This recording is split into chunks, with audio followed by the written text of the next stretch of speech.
Trainspotting tiene una gran ventaja sobre su score, que deja de ser un mero adorno y sí se convierte en una herramienta narrativa.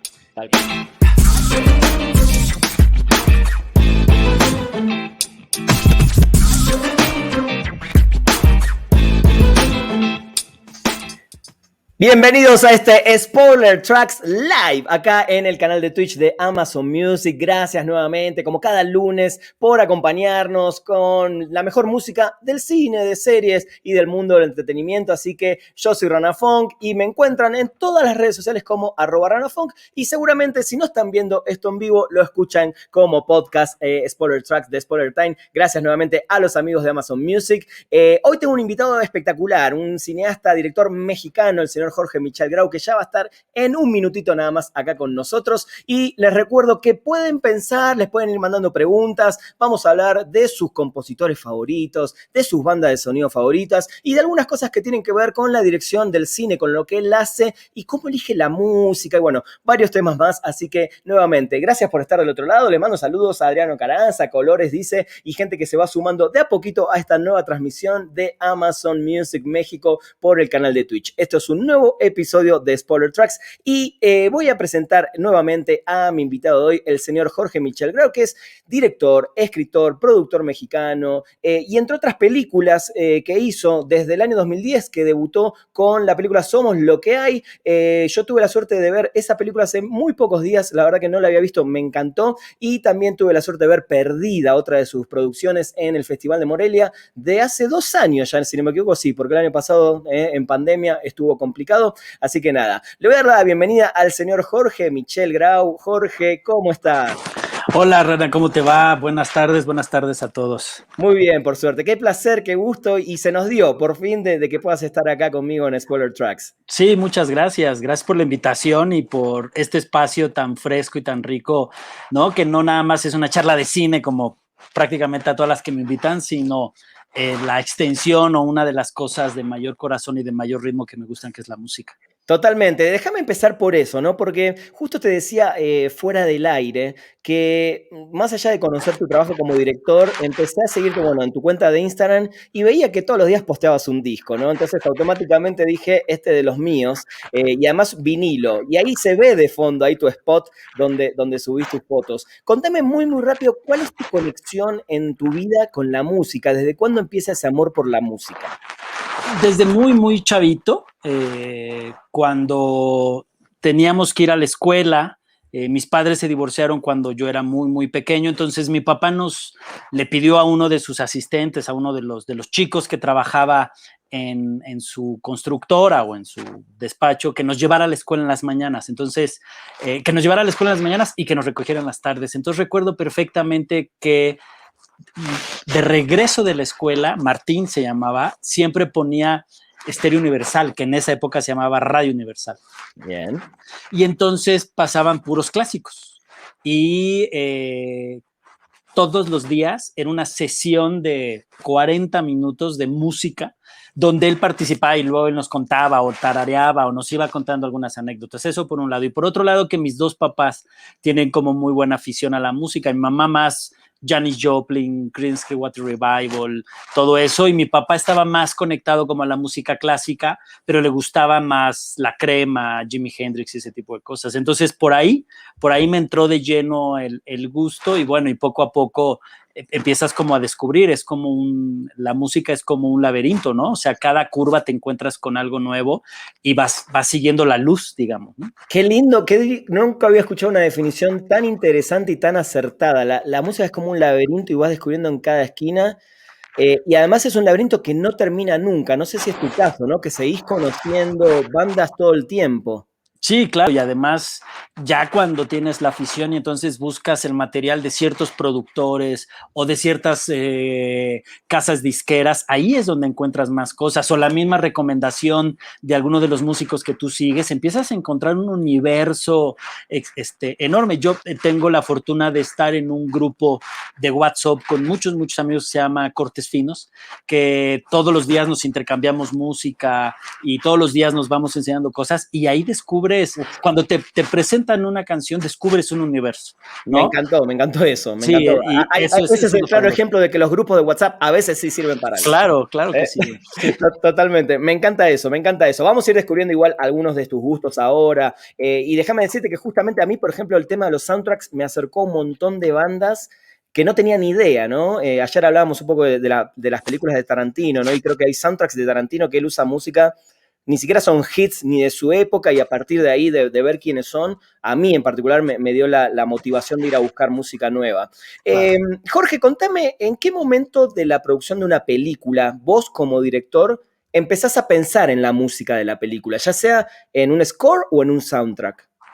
Yo desde el minuto 1, desde que estoy escribiendo, cuando tengo la fortuna de escribirlos, ya estoy pensando en, si digamos, tanto en el score como en el soundtrack, ya estoy pensando qué tipo de sensaciones, qué tipo de intimidad, qué tipo de ritmo, si necesito que una música materialice ese tiempo o no, porque al final la gran ventaja que tiene la música en el cine es que es la manera más adecuada de darle al público la percepción de tiempo, persecución, soledad, ¿no? Como cuando los personajes tienen se retiran de la acción y entran como en una etapa de reflexión de un tiempo distendido que no puedes poner durante mucho tiempo esa acción, la música te ayuda a dibujar el tiempo. Entonces, por lo menos yo desde mi ejercicio personal lo hago desde el minuto 1. A veces es muy complejo, porque apenas vas construyendo la historia, pero yo me obligo a estar constantemente acercándome a los universos musicales porque también me definen a los personajes. Eso cuando estoy hablando del score, básicamente. Sí. Y el soundtrack es el vestido, es ¿no? el adorno que le va a dar a la música, que Tarantino hace mucho eso, ¿no? Adorna con, sí, no es peyorativo en lo absoluto, adorna la película con ese tipo de tracks, pero también da, por ejemplo, rasgos de personalidad a algunos personajes, ¿no? ¿Qué tipo de música escucha un personaje? Ah, bueno, pues eso lo podría definir ante los ojos del público. Eso también es un muy buen ejercicio que se podría hacer desde una etapa muy temprana de la escritura de la película, pero la realidad es que es muy caro.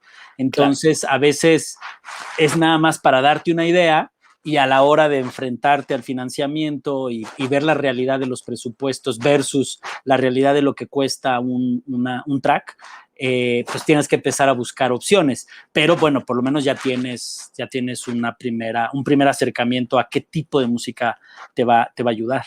Totalmente. Mira, tengo una pregunta acá de uno de los chicos, Adrián, dice, como director, ¿cuál es tu proceso para elegir la música? Bueno, es un poco lo que estabas contando, ¿no? Pero dice, ¿tienes tus favoritas seleccionadas o buscas alguna canción que quede a la perfección con la escena?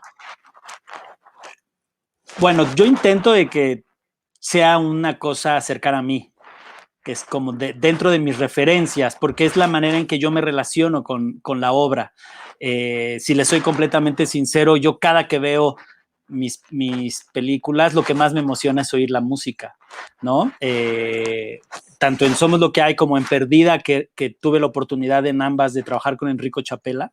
El proceso de creación para la película, de la música para la película, no fue componer una pieza, sino había les voy a platicar rápidamente, en Somos lo que hay, cuando nos empezamos a juntar Enrico y yo, Enrico lo que me propone es que va a sacar los armónicos de todo el sonido que haces cuando afilas un cuchillo.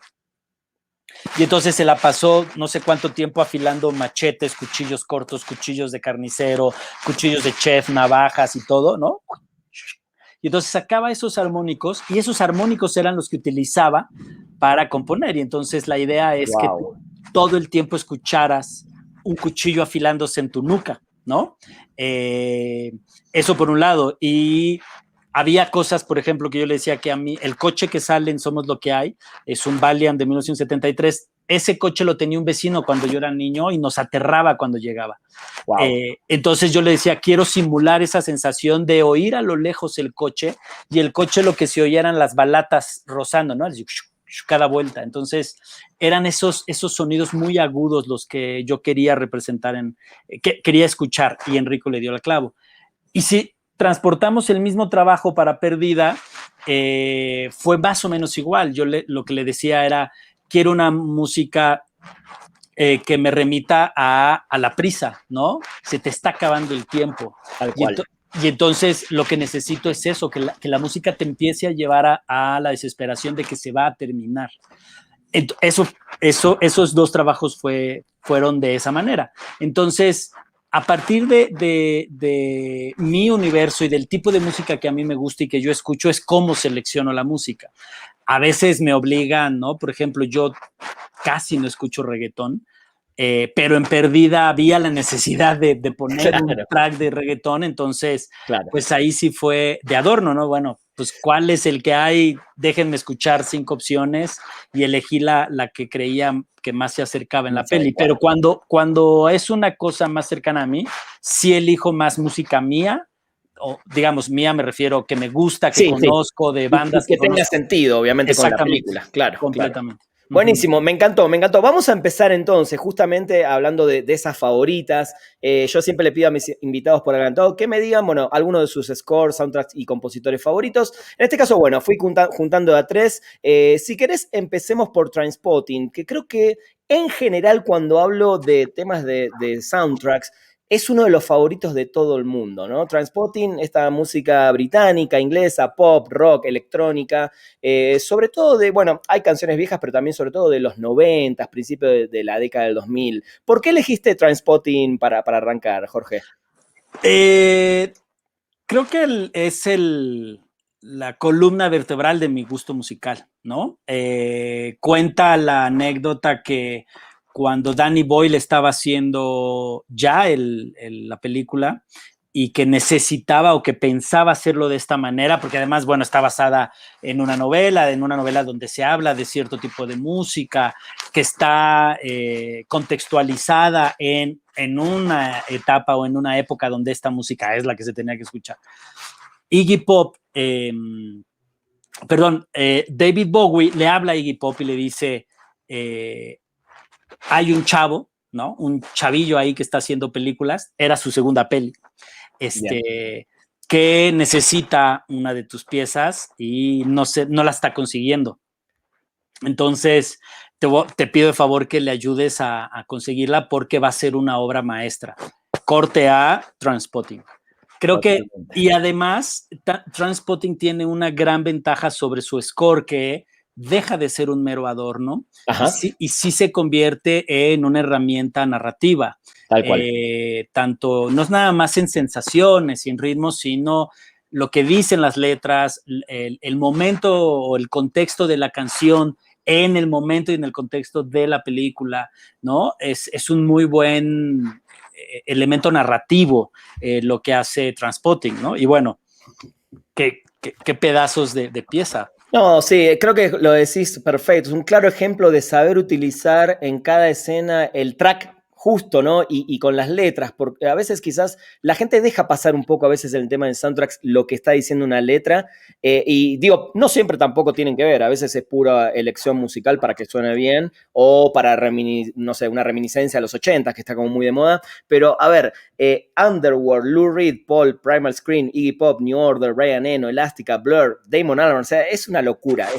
Una locura, es brutal, es brutal. Y creo que está claramente lo que dijiste, está bien definido tu gusto, sobre todo por el Britpop, que creo que es uno de tus géneros favoritos, evidentemente. Sí, sin duda. ¿No? Sin duda. El próximo es otro para mí, además de mis películas favoritas, de Fincher sobre todo, y bueno, de la vida, ¿no? Porque además Brad Pitt está increíble, Edward Norton están increíbles. Fight Club, ¿no? Que es un score, en este caso es un score, porque digamos exactamente. Que, ¿no? Exactamente. Es la música compuesta por los Dust Brothers para la película, es un disco de ellos para la película. ¿Por qué elegiste esta en particular también? Bueno, igual, para empezar, creo que es una película fundamental en el ejercicio cinematográfico. Cuenta la leyenda que fue un fracaso rotundo en cartelera, donde David Fincher corre un riesgo serio para volver a ser contratado, porque en el cine tu última película es tu única película, ¿no? Entonces, Wow. independientemente de que tengas 6 éxitos atrás, si tu película anterior no generó, no cubrió las expectativas, va a ser muy difícil que consigas un nuevo contrato. Y entonces Fincher estaba como en esa frontera, pero Fight Club se vuelve la película más vendida en la historia de DVDs. Son esos clásicos de culto que después de la venta en Así es. físico remontan, digamos, Exacto. ¿no? Pero creo que tiene mucho que ver con el soundtrack. La fuerza que tiene el soundtrack, o bueno, el score, Sí. es lo que apoya a la película y hace que la gente empiece a olfatear y a querer saber de dónde viene ese score. Y entonces redescubren la película, ¿no?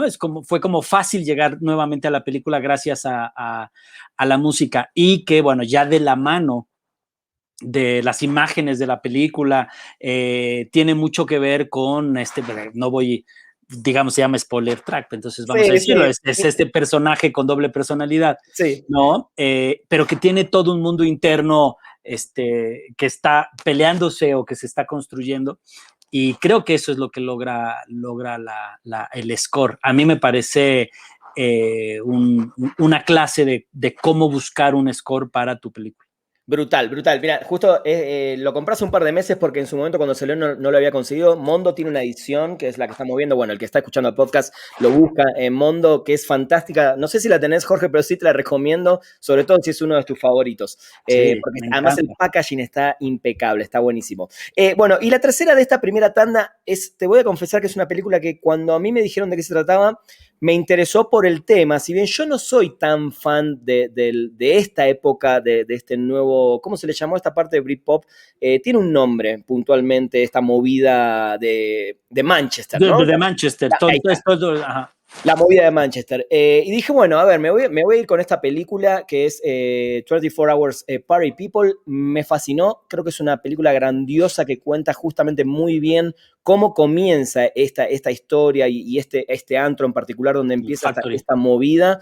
Y sabes que este es un disco que nunca se editó en vinilo. Son esos que yo siempre anoto los pendientes para pasarle después a los Mondo y a todo. Digan, por Dios, editen este disco, ¿no? Creo que tiene un poquito que ver con la música de Trainspotting, pero más con la movida de Manchester, ¿no? Sí, además, digamos, esta película habla efectivamente del lugar El que lugar físico. genera, exacto, que genera también el espacio de grabación, que es el Factory Records, ¿no? Que, bueno, es famosísimo por Joy Division y todas estas bandas, pero sí es una película muy específica y muy clara de un momento en particular en la música inglesa, que es todo el movimiento de Manchester, y tal vez por eso no tiene tanta repercusión como lo tiene Trainspotting. Claro. Porque además Trainspotting es un universo mucho más amplio.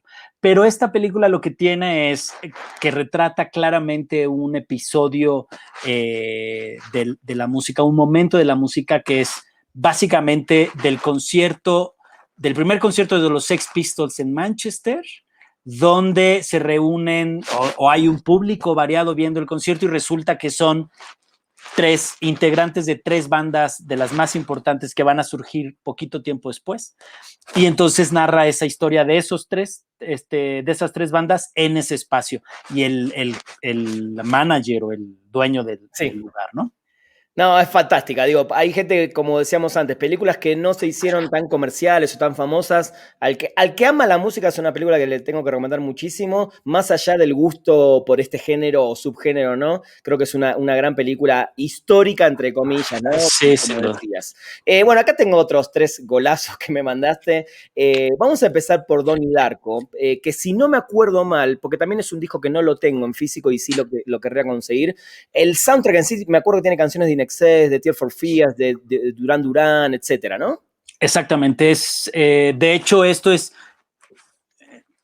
como muy parecido en el concepto a lo que es Trainspotting, Ajá. ¿no? Es más bien toda una escena musical que permea directamente en la película, ¿no? Es como estos chicos que están viviendo, bueno, para la gente que no la ha visto, es fundamental que la vean. Sí. Todo gira como en un rompimiento de tiempo, ¿no? Entonces, son todos esta generación gringa como de high school, antes de la universidad, y lo que van viviendo, ¿no? Entonces, Pero oscuro, oscuro, oscuro. muy oscura, muy, muy Sí, oscura. Eso es fantástico. Bueno, sí, a mí me enloquece esta película. sí.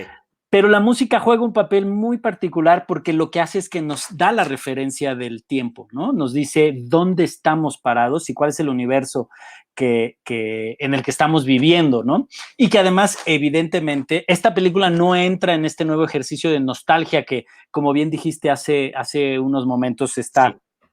es muy clara y lo vemos en las series y lo vemos en muchas películas de tocar los 80s en un ejercicio de nostalgia. Tal cual. Donnie Darko no está en ese momento. Donnie Darko es mucho tiempo antes, pero sí sí visita los 80s musicalmente para contar la historia y lo logra de una manera increíble, ¿no? Sí, creo que lo que decías vos hace un ratito también, no lo fuerza por una cuestión de decir, compren el soundtrack o que Así les es. toque la fibra de la nostalgia, sino porque justamente tiene que ver con la narración y todo lo que vamos viendo en la película. Es un gran, gran soundtrack. El del medio creo que es una de las joyas y si no me equivoco es el primer trabajo de Trent Reznor componiendo algunas canciones, no todavía Así un es. score como le pasó después, bueno, justo hace 11 años con The Social Network. Esto es Los Highway, una película de David Lynch, donde Reznor por primera vez se mete en este mundo del cine. Antes de que me hables de este soundtrack, Jorge, te pregunto, ¿te gusta el trabajo de Reznor para el cine? Sí, mucho. Mucho, mucho, en todo sentido, pues, ¿no? A, no voy a decir hasta la red social, ¿no? O sea, Claro. la red social es un claro ejemplo de que Trent Reznor entendió muy bien cómo su participación es una herramienta narrativa, ¿no? Y que logra o que tiene. De hecho, si no me equivoco, estuvo nominado al Oscar en la pasada, ¿no? Por una peli. Mira, me No, perdí ahora. Está nominado de vuelta ahora por dos, Mank y Soul, nuevamente. Ahora sí va a estar nominado. exactamente. Bueno, por Mank sí. Sí, Pero sí. bueno, a lo que quiero llegar es que es un tipo que construyó una carrera en otro ámbito y que gracias a esa carrera y a ese tipo de música lo empezaron a traer ciertos directores, entre ellos David Lynch, y bueno, hacen un trabajo excepcional y poco a poco evoluciona ya, aunque sí entra más al mainstream y sí acaba siendo soul y acaba siendo Claro.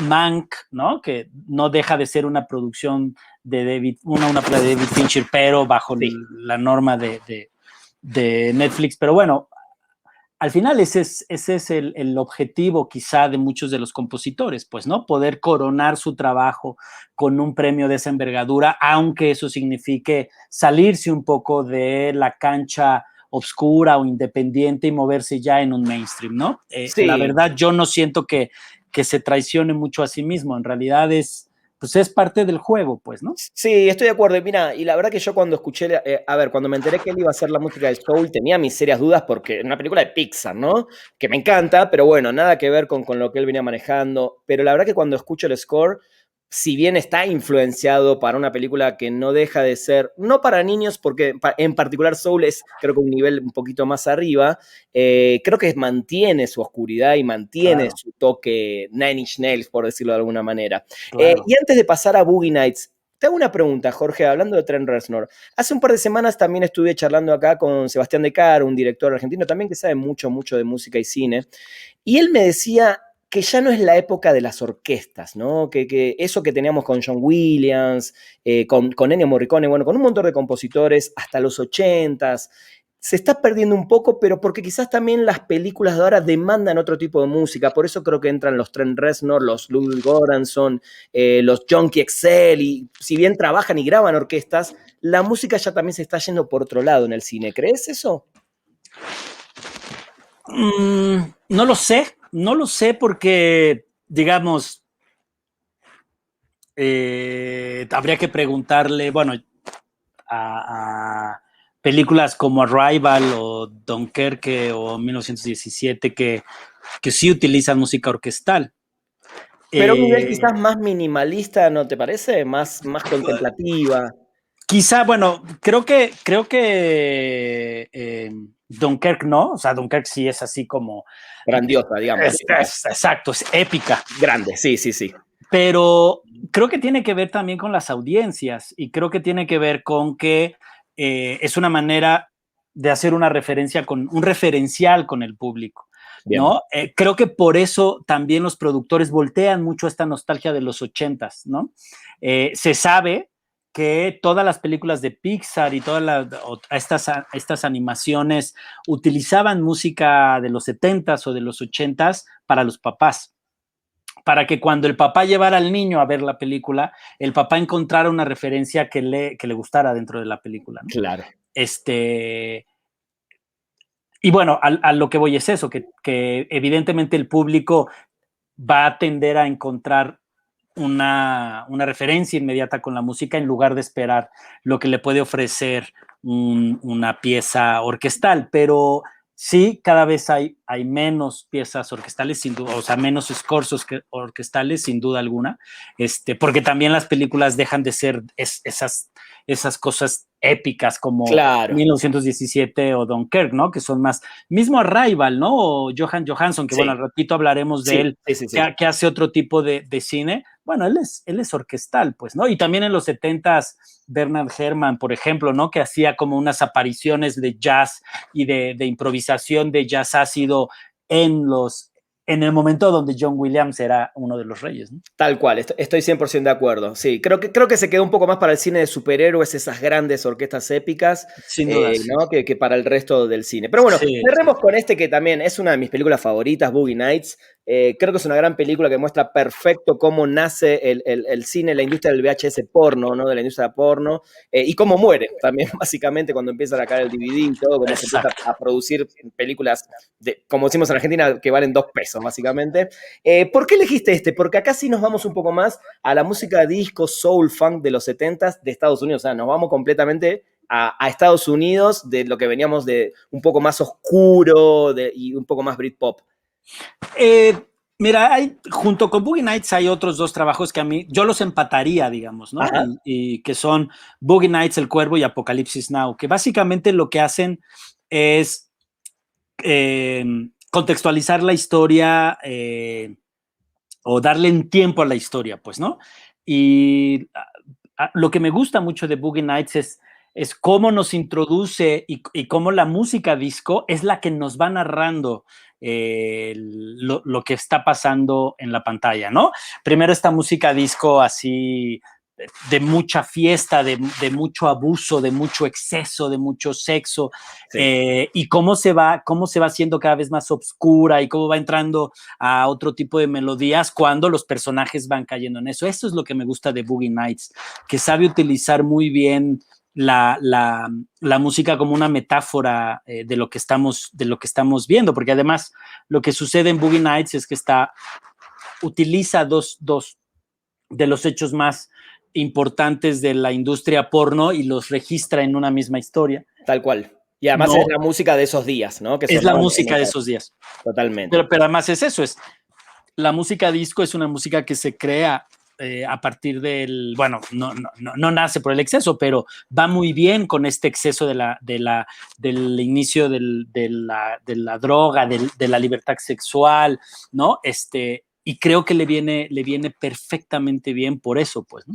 Totalmente. Al margen, ¿viste el documental de los Bee Gees ahora que estamos hablando de este tema? No lo he visto aún, lo tengo en mi lista, justo lo veré en cualquier Te lo momento. recomiendo muchísimo, Jorge. Es una cosa así maravillosa. Y como le digo siempre a la gente, no importa si son fans o si les gusta la música de los Bee Gees, es una historia espectacular que tiene mucho que ver con esto de la música disco. Vamos a meternos ahora ya así en algunas bandas sonoras. Te voy a confesar que jamás vi la película, lamentablemente, pero ¿viste cuando uno deja pasar una película y pasó, no la vio más? Esta película del asesinato de Jesse James. Pero cuando ahora veo que me mandás y veo que es música de Nick Cave, digo, me estoy perdiendo dos cosas. Seguramente una gran película y un gran score. Fíjate que sin temor a equivocarme, es mi score favorito de la vida. Y lo visito constantemente, ¿no? Básicamente cuando estoy escribiendo, me gusta ponerlo y escucharlo de principio a fin. Es efectivamente Nick Cave con Warren Ellis, ¿no? Su gran colaborador. Sí. Bueno, de él y de mucha más gente. Pero es un western, es la historia de, como bien lo dice el nombre de la película, Sí. el asesinato de Jesse James a manos del cobarde Robert Ford, pero es esta relación entre ellos dos y cómo el cobarde se acerca al valiente y cómo lo asesina. Pero bueno, la película es brutal, es una obra maestra del western, pero la música tiene una cadencia y una cosa triste, ¿no? Una cosa muy, muy dolorosa de lo que está sucediendo, que es ver caer a este hombre. No quiero spoilear la peli porque la peli vale mucho la pena, pero hay una cuestión de ya saber lo que va a pasar, ¿no? O sea, como que Jesse James va intuyendo lo que va a pasar y deja que el destino avance. Y es un poco lo que la música va logrando. Creo que a mí es mi score favorito. Y fíjate qué curioso cómo le dimos la vuelta a lo que a lo que comentaste con el director argentino, que es pues Nick Cave y Warren Ellis no son compositores de música orquestal, tal cual. Ajá. Aunque esto es, bueno, tiene instrumentación orquestal, pues no es una orquesta, pues, ¿no? Claro. Qué curioso, es Nick Cave, pues, ¿no? Y te iba a preguntar, ¿hay voces de Nick Cave también? No, todo Es todo es musical. completamente instrumental, sí. Ya me la agendé, apenas me la pasaste, dije, bueno, por algo la está eligiendo, así que ya la tengo ahí agendadita para ver. Vamos a dejarla del medio para después. Vamos de vuelta ahora con There Will Be Blood, que también es una gran película, y te voy a confesar también que no tenía ni idea que Jonny Greenwood era el guitarrista de Radiohead, porque es una banda a la que en realidad me gustan ciertas canciones y nunca me metí en el mundo Radiohead, pero cuando vi esto también me di cuenta que compuso un montón de cosas para Un montón. y sobre todo creo que esa mancuerna, que ahora vamos a hablar de algunas mancuernas director-compositor, con Paul Thomas Anderson. Así es. De hecho, bueno, esta es una epopeya, ¿no? Sí. Esto no es una película, ¿no? Es una de las obras más importantes de los últimos tiempos. Sin duda alguna, la música es particularmente importante. El inicio de la película narra así, sin un solo diálogo, durante 12 minutos, más o menos 12, 14 minutos, no me acuerdo cuánto es, la historia del petróleo en Estados Unidos, ¿no? De este tipo que encuentra un pozo, hace todo lo posible por poner el pozo, por llevar el tren para poder sacar el petróleo de ahí, etcétera, etcétera, etcétera. Y luego ya viene la historia de este gran petrolero tejano, o bueno, sureño. Sí. Y lo más curioso es que Jonny Greenwood es inglés. Eso te iba a decir, justamente, y viene de otro lado, por decirlo Completamente, así, ¿no? y no tiene la cultura country, no tiene, ¿sabes? Como todo ese amor por el banjo, ¿no? Bueno, Exacto. pero cuando oyes el soundtrack es brutal. No, sí, lo estuve escuchando cuando me pasaste. Digo, es una película, te voy a decir la verdad, la vi en el estreno en cine. Estamos hablando que 20 años atrás, ya no me acuerdo. Sí. O 15, 20. Y la verdad que recuerdo la película, la historia, bueno, la actuación de Daniel Day-Lewis, por supuesto. Es brutal. Pero no recordaba para nada la música y la estuve escuchando estos días y es brutal. Y es como un tren viniendo hacia ti, ¿no? Yo cuando la escuché por primera vez, era lo que no me acuerdo con quién la vi, pero le decía, es que, o sea, la música es un tren a punto de atropellarnos, ¿no? Es como este ritmo constante y claro, es la personificación del protagonista, ¿no? Totalmente. Es la música del protagonista, este monstruo que va arrasando con todo lo que está frente a él con tal de llegar a lo que está buscando, ¿no? Y eso es lo que logra Jonny Greenwood en la película y a partir de ahí empecé a seguirle mucho la pista y ver muchas cosas. Hay una anécdota que quiero platicarles. Sí, por favor. Cuando estaban terminando la película de Gravity. Ajá, sí. buscaron a Johnny Greenwood para hacer la música, entonces, bueno, le mandaron el guión, o no, digo, asumo que es el proceso natural, no sé bien cómo fue, pero el chiste es que en varios intercambios Johnny Greenwood presentaba las piezas y a Cuarón no le gustó. No le gustó y dijo, no más, muchas gracias, muchacho, me voy por otra opción. Y ahí hay un clic bien, bien interesante, que es, no necesariamente el tamaño del compositor tiene que ver o logra en automático el trabajo que se está buscando, que eso es un poco, y lo menciono porque vamos a hablar al ratito de Jóhann Johansson, sí, que era un tipo como de un cine distinto, más pequeño, más independiente, que de repente salta a la gran escena, lamentablemente fallece cuando está sí, en su momento, sí, ¿no?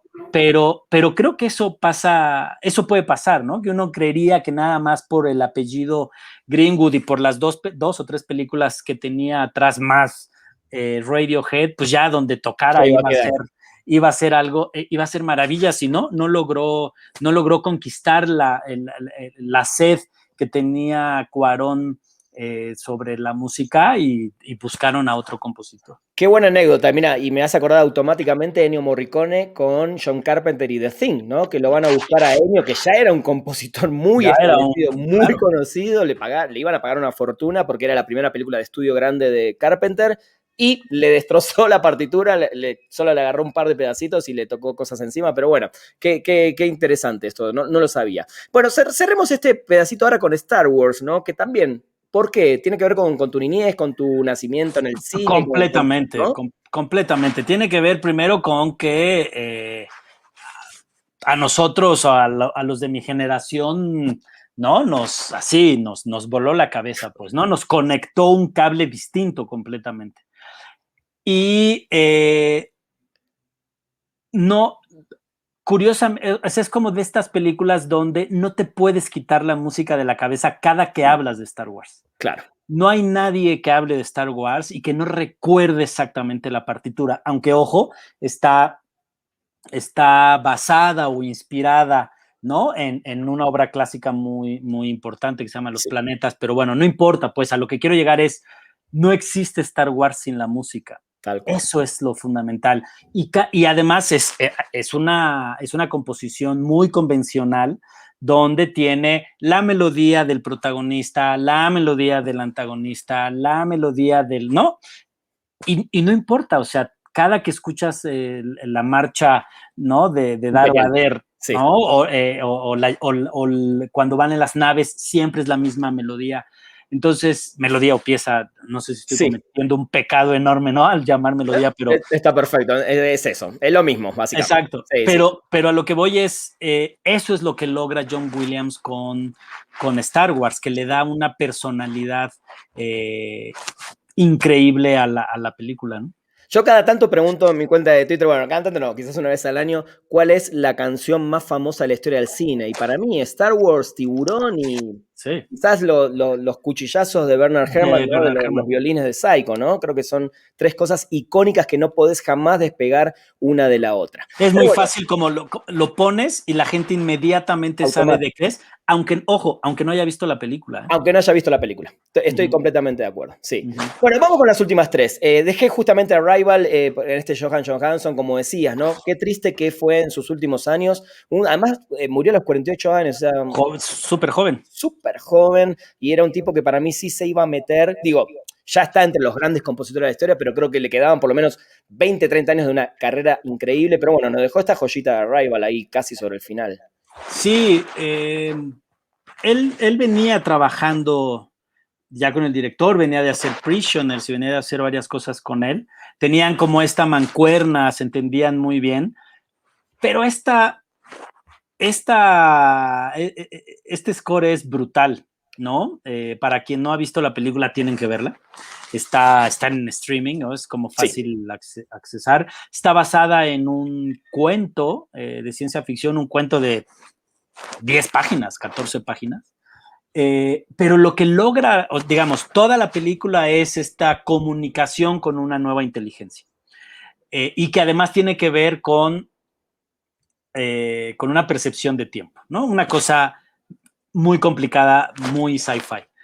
Y la música es la que logra esa percepción, ¿no? Y todos los momentos de comunicación no hablada con esta nueva inteligencia tienen como base o como cimiento una composición que te hace entender las sensaciones del nuevo lenguaje que es completamente visual. Con toda esa simbología, ¿no? Exactamente. Es eso mismo, ¿no? Encontrar, creo que esos son los trabajos más difíciles para mí, para los compositores, encontrar cómo con el lenguaje musical dar con el lenguaje, digamos, visual de una película. Creo que debe ser un trabajo muy complejo para el compositor. Completamente de acuerdo. Por eso, cuando, cuando hablo de, digamos, de composiciones o de score, me gusta mencionar esto, esta composición por eso, porque además la gente inmediatamente pregunta, bueno, pero ¿por qué Johan Johansson de pronto? No, es que no es de pronto, es que tiene una larga trayectoria y un largo trabajo, ¿no? Con películas que no necesariamente son mainstream, pero no por eso son menores. Claro. Y cuando le llega la oportunidad de hacer una obra importante, que apuntale la película, que la haga evolucionar, le llega Rival y hace una cosa extraordinaria, ¿no? Espectacular. Acá voy a nombrar una de Bernard Herrmann, que tristemente también fue su última composición, Taxi Driver, para la película de Scorsese. Tristemente, además, la única vez que pudo trabajar con Scorsese. Y lo dijiste hace un ratito, cuando nombraste a Herrmann, con esos atisbos de jazz, sin ser una banda de jazz entera completamente el score, pero con esa Nueva York oscura de los 70s, ese mundo bastante sub-underground inclusive. Y para mí hace una obra maestra esta, la última de Herrmann, ¿no? Sí, bueno, no sé, justamente ahorita que lo mencionaste lo quise buscar rápidamente. No, según yo trabajó también con él en Cabo de Miedo. No, bueno, en realidad Bernard Herrmann compone la película original. La original y la utilizan para... Y la utiliza Scorsese para la remake, pero con nuevos arreglos. O sea, claro, exactamente, es la misma música. Y ahora te voy a buscar enseguida quién es el compositor, digo, quién es el arreglista, porque usa la misma banda sonora, pero no había trabajado con Scorsese hasta Taxi Driver. Sí, sí, bueno, a mí me parece Taxi Driver un ejemplo brutal de cómo la música está dentro del personaje, ¿no? Esta suavidad del saxofón melódico, de un jazz suave. El romance, ¿no? El romance, ¿no? Contrapuesto con una música estridente, ¿no? Que genera mucha inquietud, que genera mucha ansiedad, que es básicamente el interior del personaje, ¿no?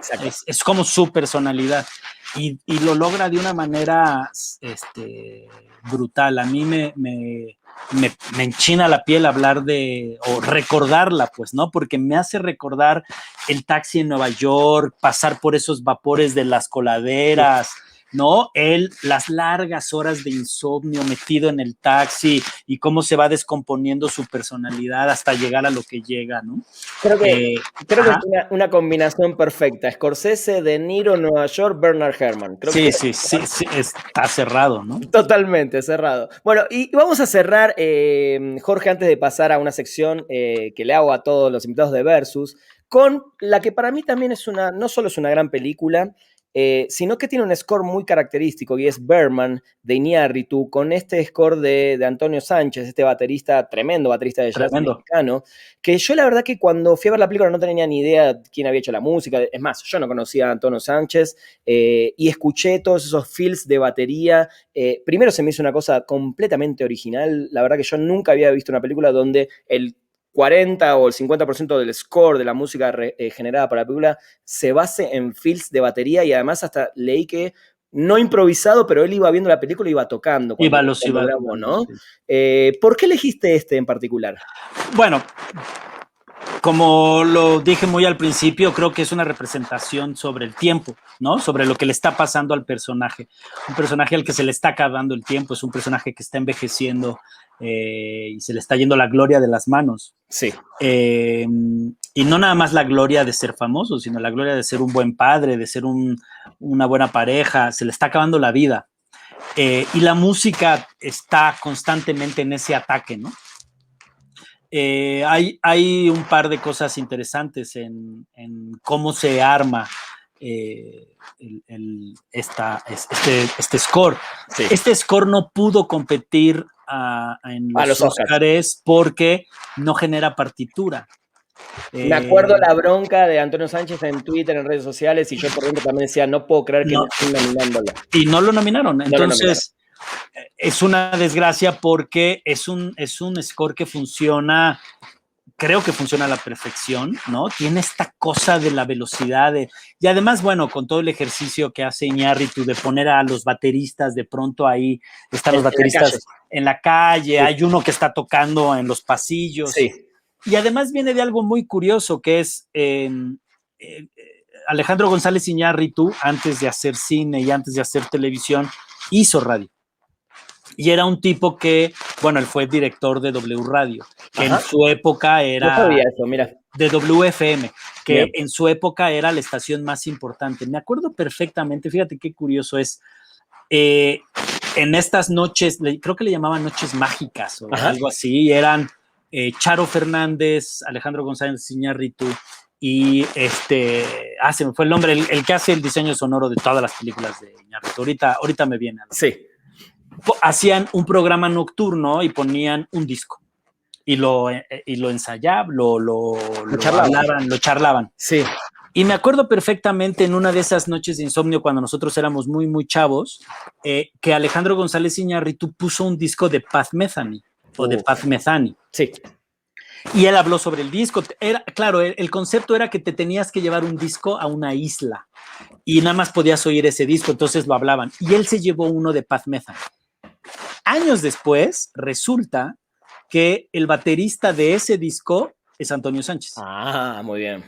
Y es el único mexicano que ha participado con Paz Metheny en este grupo, en formación. Sí, exacto, ¿no? En Paz Metheny Band, porque Paz Metheny también hace mucho solitario. Pero bueno, entonces hay como esta relación de amor hacia la música antes de la película. Entonces, eso es lo que a mí me parece increíblemente emotivo y cautivador del ejercicio del cine. Yo, por ejemplo, tengo muchos amigos que he hecho a partir del cine y me ha abierto las puertas, el cine que yo hago, me ha abierto las puertas a acercarme y conocer gente a la que admiro brutalmente, que en su mayoría son músicos, y que nos une un vínculo muy chistoso. A ellos de pronto les gusta mis películas y a mí me encanta lo que hacen musicalmente, ¿no? Qué cool. En su caso me pasó con Hugo Quesada de Robota y ahora uno de los pilares de la música en este país, que tiene banda, bueno, que produce bandas como Say Steel y Los Mengers y Diles que no me maten, y bueno, es una cosa tremenda, Hugo, y a mí me fascinaba Robot, así me volvía loco esa banda. Qué bueno. Cuando tuve la oportunidad de hacer un segundo proyecto más chiquito que se llamaba ABC of Dead, lo busqué y le dije, este es el proyecto, es un cortometraje sobre un feminicida, ¿no? Lamentablemente el deporte nacional de este país.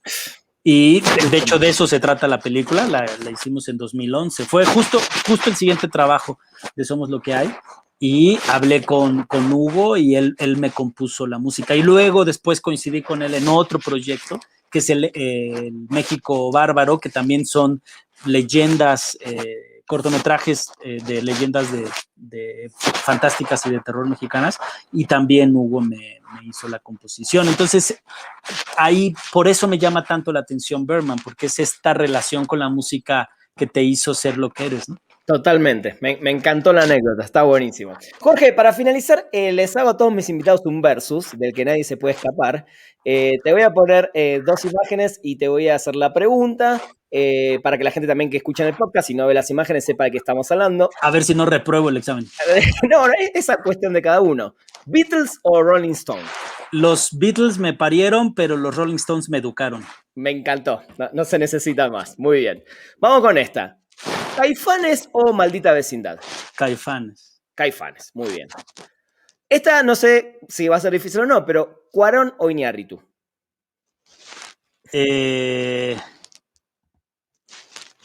Eh, Cuarón. Cuarón. ¿Por algo en especial? Digo, te pueden gustar más la película de Cuarón y ya. Es que me gustan más las películas de Cuarón. Ahí está. No hace Sí. falta más nada. Revenant me parece brutal, pero lo que logra Cuarón en la intimidad a mí me simbra más, pues. Muy bien, te llena más. Sí. A ver acá, ¿eh? No te dejes influenciar por mi nacionalidad. ¿Ricardo Darín o Javier Bardem? Bardem. Muy bien, está muy bien. A ver esta, porque sé que además viendo tu Instagram te encanta cocinar, te encanta la comida y yo siempre tengo esta duda. ¿Tacos o enchiladas? Tacos. Tacos. ¿Y alguno en particular? Bueno, me gustan todos los de vapor, ¿no? Ok. De los de lengua, suadero. ¿Y te gusta prepararlos así también para tus amigos y eso? Sí, hago muchas carnes asadas y regularmente las tiramos en taco. Muy bien, muy bien. Y vamos con la última, porque además sé que sos un fanático de la música y de ir a conciertos, a festivales. Y la pregunta tiene que ver, cuando la pandemia se termine, ¿te gustaría más ir, en primer lugar, a un festival de música o a un festival de cine? A un festival de música. ¿Por qué? No sé, me llena más, ¿no? No sé cómo decirlo, esta cosa me llena de energía, me da vida, me dan ganas, me da energía, ¿no? Siento la experiencia social, la siento muy distinta, ¿no? Me enamoro, me vuelvo a enamorar de la vida cada que voy a un festival de música y con el cine es más un ejercicio muy interior, muy personal, no todas las películas me agradan, aunque lo que me gustan de los festivales de cine es que veo a muchos amigos, pero el festival de cine me vuela la cabeza, me transporta, me hace volver a nacer, la verdad, los festivales de música.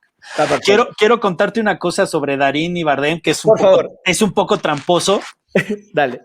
Porque pues son dos monstruos, ¿no? Sí, tal cual. Si te diste cuenta, te puse cosas que son todos monstruos, por eso es como el juego difícil, digamos. Claro, sí, pero si recapitulas el trabajo de Darín, que es brutal, desde Nueve Reinas hasta, ¿no? Hasta, bueno. Sí. De hecho, tiene una película con Darín. Darín tiene una película con Bardem. Sí. Pero Bardem tiene un personaje que es No hay lugar para débiles. Uf, la película de los Coen. Que él hace un trabajo actoral, que es el tipo de trabajos que a mí me gusta hacer, que es, no habló durante todo el rodaje con absolutamente nadie.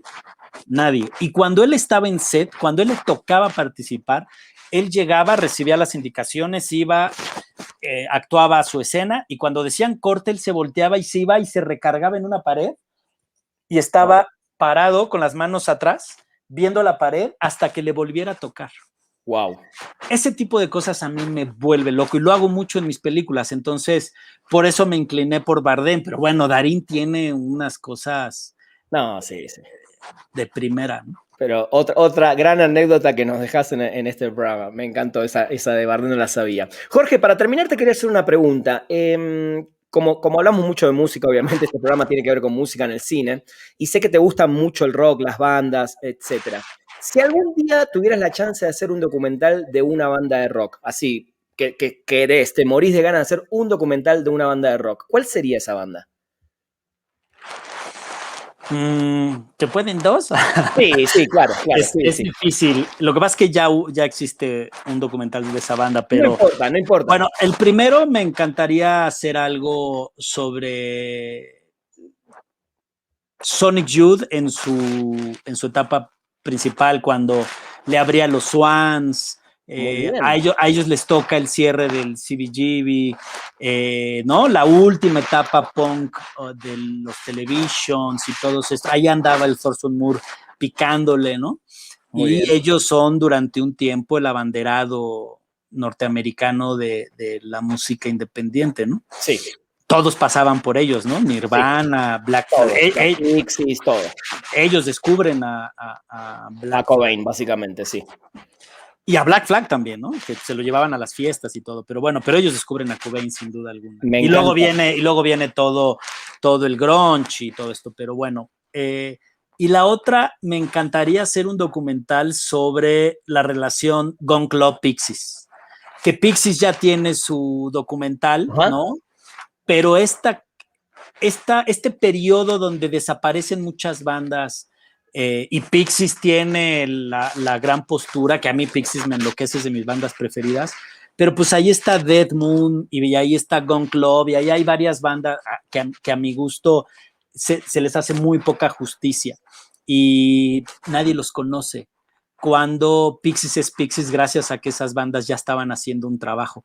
Y eso es lo que a mí me gustaría, ¿no? Como mostrar de dónde vienen las bandas y de pronto no dejar que esas bandas o esa música desaparezca y que regrese a la memoria o por lo menos que esté ubicada en el radar de alguien. Qué bueno, me encanta esa perspectiva y eso, yo toqué muchísimos años en el underground y sé perfectamente lo que es eso, ¿no? El no reconocimiento hasta que te invitan a un gran festival o tu video sale en la MTV y quedas igualmente ahí abajo, ¿no? Por esas cuestiones que tiene el mundo y la música. Me encantó, me hiciste mucho acordar a Sugarman, ¿no? Esta historia de este tipo que nadie Nadie conocía, lo conocía, ¿no? y se hizo creo que era en Sudáfrica, no me En acuerdo exactamente, Sudáfrica, sí. se hizo una especie de John Lennon. Para terminar siempre recomiendo bueno, en este caso es un score, un soundtrack. Hoy les quiero recomendar The Hateful Eight, que es la última película que pudo componer Ennio Morricone. Lamentablemente va a ser un año, en un par de meses, de que perdimos al gran maestro, para mí uno de los 3 mejores compositores de todos los tiempos. Como saben, en la tienda de Amazon Prime pueden conseguir este score y además el único score de una película de Tarantino, que ya venía usando las canciones de Morricone. Y no quería, ¿eh? No quería, Él no andaban, quería acceder, no no, quería saber nada no hasta que quería. la convenció. Y este justamente que hablamos hoy de The Thing, tiene la particularidad que algunos tracks de la película salieron de The Thing y algunas composiciones también las incluyó Y que es Morricone un, en y que este es un trabajo. western, ¿no? Que mucho de su trabajo viene del spaghetti El western, ¿no? Spaghetti Western, tal cual. Jorge, me quedaría horas y horas hablando sobre todo de música con vos, porque como dijiste, me encantó que me dijiste, siempre me invitan a hablar de cine, claro, sos director de cine, pero tenés un historial musical de ir a festivales, de discos, de la vida, que ojalá podamos repetir en algún otro momento. Me encantaría cuando quieran y si no, vente y nos echamos aquí unas carnes asadas y Por platicamos. favor. Por favor, y me llevo ahí una mochilita con discos. Por favor, Buenísimo. Jorge, te agradezco muchísimo por estar en Spoiler Tracks. encantado. Rápidamente, sé que con el tema de pandemia está todo muy parado, pero ¿algún proyecto en puerta o algo que se venga pronto? Sí, afortunadamente estamos ya viendo fechas para la siguiente película. Es una película que se llama Vienes de Noche, que es la historia de un niño con esquizofrenia que cree que su papá es un hombre lobo. Uh, Es una película muy oscura en el universo de Somos lo que hay. Esa es la que estamos como ya empujando para que salga. Falta un poquito de dinero, pero espero que todo se acomode y todo se alinee y ya la podamos filmar. Si no es este mismo año, a principios del año que entra. Ojalá que sí. Te hago la última, Jorge, ya que te tengo. Si Claro. pudieras elegir, así, si viene un estudio y te da el presupuesto que quieras, algún compositor actual de música que componga la música para una película tuya, ¿cuál elegirías? Uh-huh. Ay, qué Puede estar difícil. entre los que hoy hablamos, ¿eh? Digo, podrías elegir alguno de esos o alguien que no hayamos nombrado. Bueno, digamos, si yo pudiera elegir, Sí. definitivamente daría cualquier cosa por trabajar con Bernard Herrmann, por ejemplo, ¿no? Pero de los que estén todavía Sí, vivos, es que, híjoles, es que sí la pusiste está difícil, te complicada, agarré claro, en curva. porque además hay gente, o Muchos. sea, por ejemplo, lo que hace Nick Cave y Ellis en The Jesse James a mí me enloquece, ¿no? Pero no sé si le funcione a lo que yo hago en Claro, mis películas, que son muy oscuras, de una frecuencia más baja, claro. menos brillantes, ¿no? Bueno, intentaría sin duda alguna irme por alguien. no sé, quizá recuperar algo de lo que hacía Trent Reznor, por ejemplo, ¿no? Me encantó. Y sus inicios. Creo que iría a buscarlo a él y tratar de regresar a cuando hacía, por ejemplo, él le dirige todos los videos al primer disco de David Lynch como rockero, ¿no? Totalmente. Ahí estás vos, ese es tu palo. Sí, sí. Totalmente, totalmente. Jorge, te agradezco muchísimo, un placer enorme. En serio, Muchas por gracias. estar hoy con nosotros. Encantado, muchas gracias. Saludos. Gracias. Bueno, gente, esto fue un nuevo Spoiler Tracks Live acá en Twitch de Amazon Music y en podcast nos escuchan, así que nos escuchamos y nos vemos la próxima semana. Adiós.